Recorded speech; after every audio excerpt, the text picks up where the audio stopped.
Hello and welcome to another edition of UFO Video Addicts. Let me give you a preview of what I got coming up in this video. The first is a UFO video uploaded to Twitter that seems to show a UFO having mechanical issues. Also have this video out of Patterson, New Jersey showing fleet of UFO flying in the night sky. This is not the most exciting video, but it shows a little probe. Not too sure where this is. Also have this, this is a news broadcast of another one of these military videos released. This is from the USS Omaha. This is a video about UFOs seen coming out of Lake Baikal.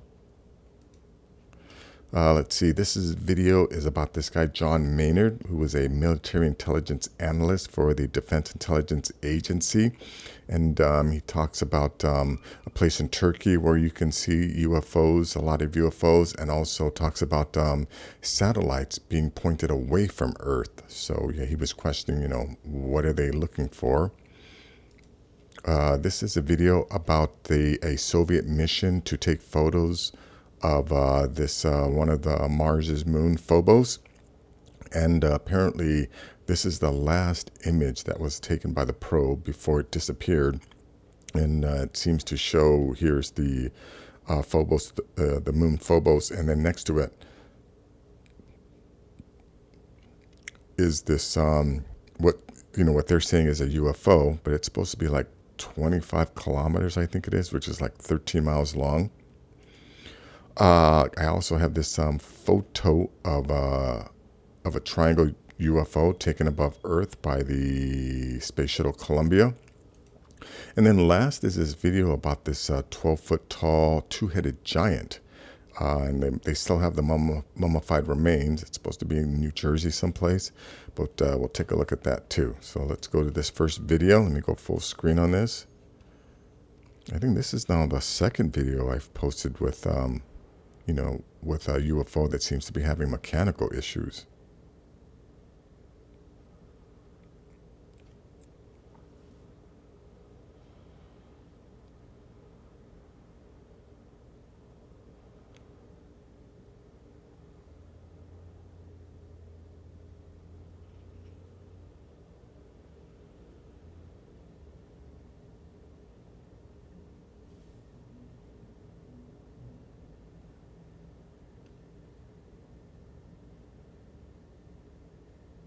And that's that, it disappears. Not very exciting. Some of these videos aren't the most exciting. This one here is not the most exciting either, but I think it's interesting though. Check this out. This is from a news broadcast. Monday night caused a bit of a stir with residents on the ground, all trying to make sense of the unidentified flying objects. Louis Stevens, who was on the ground filming the spectacle, says he lost count of what he called flying white circles that he says morphed into different shapes. You see it on YouTube and you be like, it's always somewhere out in the desert somewhere. The shock was more like, is this really real? Like, are we really looking at what we think we're looking at? Headed toward those mysterious lights dazzled the skies over downtown Patterson for more than 5 minutes, Stevens said, ending their run over nearby Garrett Mountain. Pix 11 News sent the video to the Federal Aviation Administration, where an official reviewed it, checking in with local air traffic.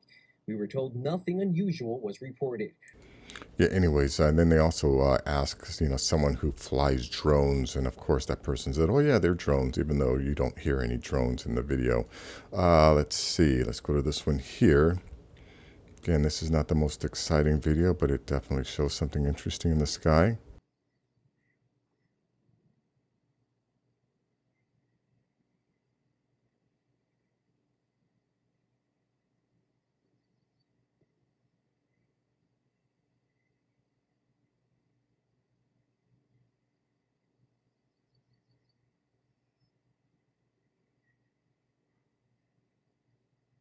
One thing, this thing definitely isn't as high as these clouds up here, but you can see these clouds moving. So, there's obviously a lot of wind this high. And this thing is, holding steady. Anyways, link will be in the description. Let me go to this one here. This is another television broadcast on the History Channel, talking about this UFO taken by the USS Omaha. Military is encountering these things every single day. There are literally thousands of reports every single day here on planet Earth. We're not getting reports in space. We're getting reports on planet Earth, because we're not alone on the planet. We have neighbors. Anyways, this video here talks about it, right? Something is under the ice, and it's been there for thousands of years. Let me play a little bit of this here. Another incident occurred in 1982. This time, Soviet Navy divers were on a routine training exercise in the lake. However, something very odd happened midway through their drill. According to Vladimir Azhaza, a famed ufologist and former Soviet naval officer, declassified secret files released by the Russian government revealed precisely what happened. At approximately 1 o'clock, the divers reported seeing super-fast, bright, luminous silver discs whizzing around under the water, much faster than any Soviet technology at the time. Another report says the divers came face-to-face with mysterious underwater beings. They were human in appearance, but were incredibly tall, at over 3 meters. This odd event is referred to in Russia as a contact event, which implies the divers came into contact with something not of this world. I want to pause that right here. These Russian divers encountered large humanoids in a lake here on planet Earth, and yet the narrator is saying they encountered something from out of this world. Again, I think this is the part of the brainwashing to deflect people's attention away from the fact that these things are here on planet Earth. A few months ago on Reddit, 2 different NOAA employees revealed that our military has been monitoring a portal in the Marianas Trench, and they also revealed that they encountered large aquatic humanoids in that part of the ocean. So it's obvious to me that we are not the only sentient beings on the planet. There are several species of Bigfoot, that live here on land, amongst us surface monkeys, and apparently there are also entities, humanoid entities, probably highly intelligent humanoid entities that live in lakes and in the oceans of our planet. But anyways, let's go on to the next video here. Oh yeah, this guy here, John Maynard, talks about places where you can routinely see UFOs. Let me jump to that section real quick. I had some very good Turkish friends, went scuba diving with them, some other things, and he would talk about the eastern part of Turkey as being a great UFO place. And I just asked him point blank, I said, what do you mean a great UFO place? He said, oh, we have sightings out there all the time. Never reported. So I inquired with a couple of my Turkish military friends, and finally got one general to actually admit. He said, oh yeah, that's a great area. If you want to see UFOs, I'll take you out there sometime. Well, they sent me back 2 times, but with the same results. But by the 3rd time, Colonel Corso was getting the picture that, I was just being a dupe. I was being sent there to, harass him about this stuff. And he made a comment that was really funny at that particular point. I didn't really connect it with anything until later. He says, you have no idea at all what we're about, do you? And I told him, no, sir, I don't. He says, well, someday the technology will be out there that has been totally back-engineered. Went right over my head at that particular point. But I just told him, yes, sir, and off I went like a good little private to wherever I was supposed to go. And I didn't tell anybody what he had told me. I just kept it in my mind. And I reported him that Colonel Corso promptly just dismissed me from his office. And I just left it at that. Remember, Colonel Corso was in charge of finding downed UFO saucers, taking any components that they could from these saucers and then giving them out to private industry and letting them back engineer or figure out, how these components work. And then once they did, they owned the patents. And, if you look at the history of the way technology has advanced, within our culture, the first thing the first technological leap made by us humans was the ability to control fire. And then, thousands of years went by before the next great leap, which was the ability to smelt iron. And then thousands and thousands of more, years went by before the next great leap, which was controlling electricity. Right. And then from electricity, we entered into the Industrial Revolution, which led us into the early 1900s. And then from the 1900s up until the 1950s, we really didn't make a lot of great advancements. But then from 1950, we have LED lights, we have the microprocessor, we have microwave technology, we have stealth technology, and the list goes on and on. But you remember what happened in 1947. That was the Roswell crash. And, Colonel Corso readily admits there are videos out there of him talking about how they took components from that crash, gave it to different people. And, once they figured it out, they own the patents. And, here we are today, like this guy is saying, we're using alien technology today. But anyways, let me play something else that he talks about too.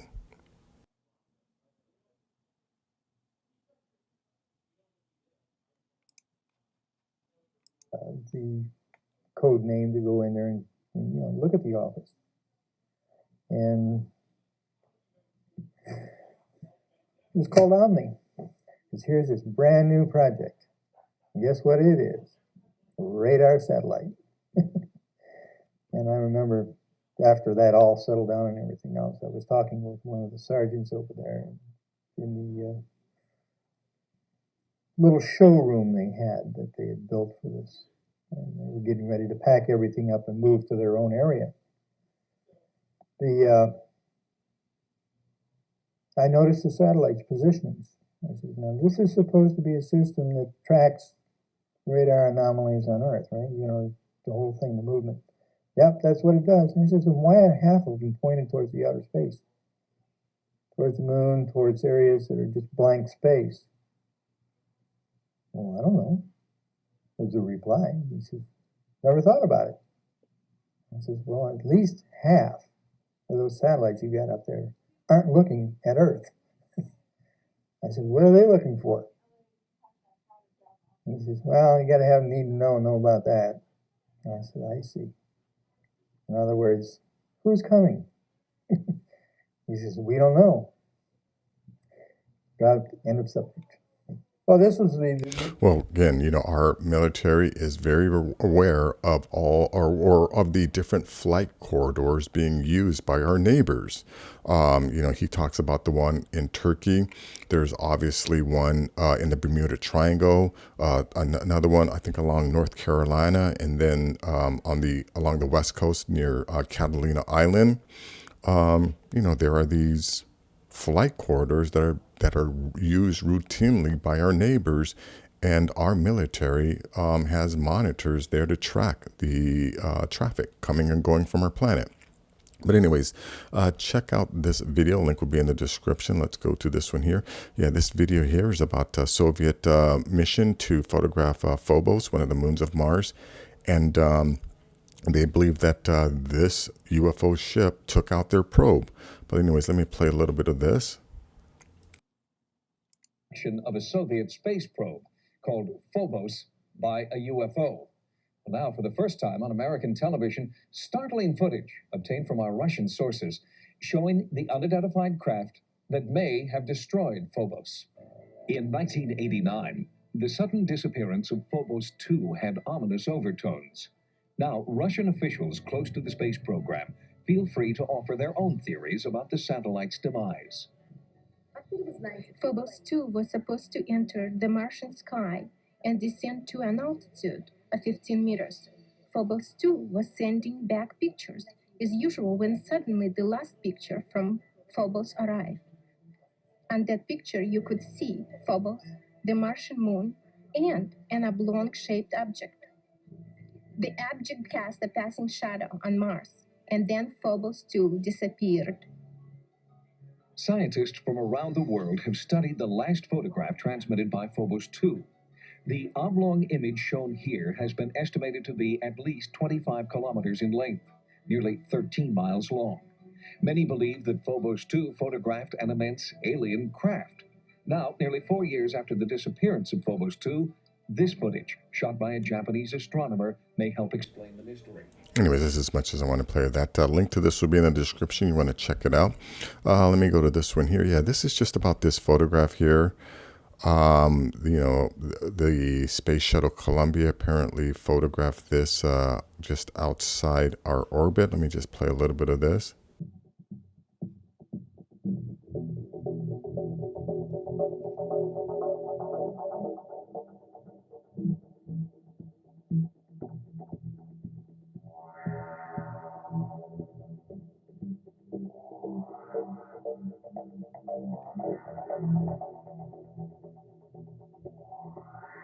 Oh yeah, there's definitely something there. And yeah, this whole rest of this video, it's just under 3 minutes long, but they just keep zooming in and out of this object here. So link will be in the description. You can check it out. Now let's go to this last video.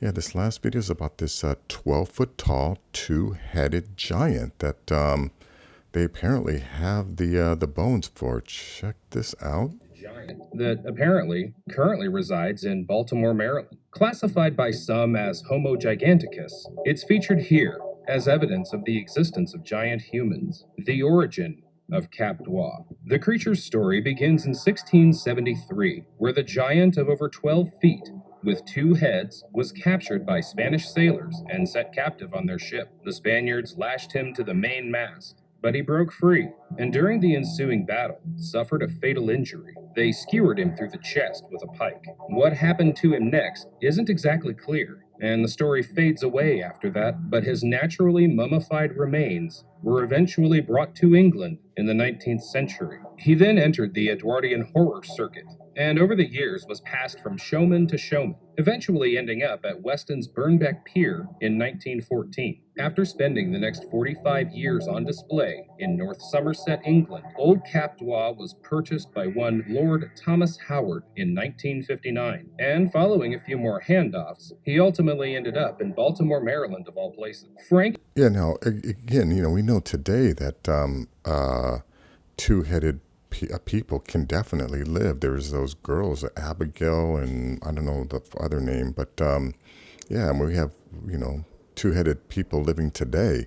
So I don't think this would be that unusual, but being 12 feet tall, that's definitely strange. But anyways, that is going to be it for this video. If you like things like this, please give this video a thumbs up. Please share this video. And if you're new to the channel, please subscribe. I'll have more things like this. Take care.